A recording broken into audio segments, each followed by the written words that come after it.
Lumabas sa investigasyon ng pulisya na konektado ang mga Pogo Hub sa Bamban Tarlac at Porac, Pampanga.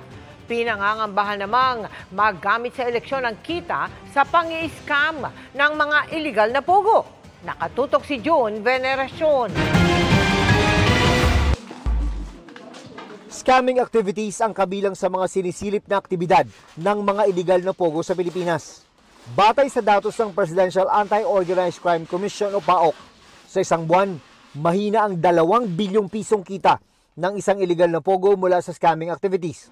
Ngayong malapit na ang midterm elections, posibleng magamit daw ito para magpapanalo ng kandidato gaya ng pera mula sa illegal na sugal at droga, ayon sa Department of Interior and Local Government.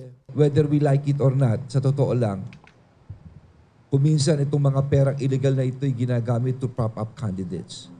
At yun na masaklap po rito. All of these things could possibly affect an election.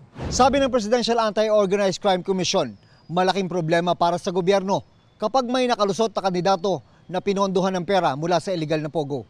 Ng isang corrupt na politiko, kung siya ang alkalde ng isang bayan, hindi mo na kinakailangan mag-apply ng kahit ano pang dokumento. You can just operate anytime. Bulag, pipi, bingi ang isang corrupt na politiko kapag nasusuhulan ng mga magpupugo.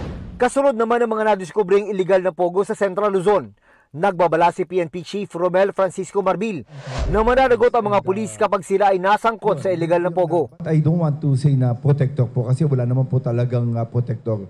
We have our integrity monitoring and group na nag-check po dun sa mga tao natin.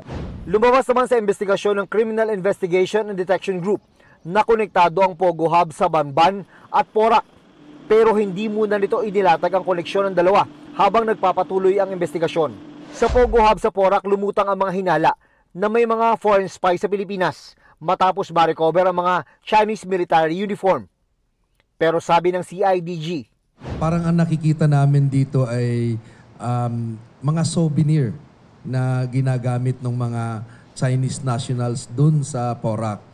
But we are not discounting the possibility na may iba pang reason.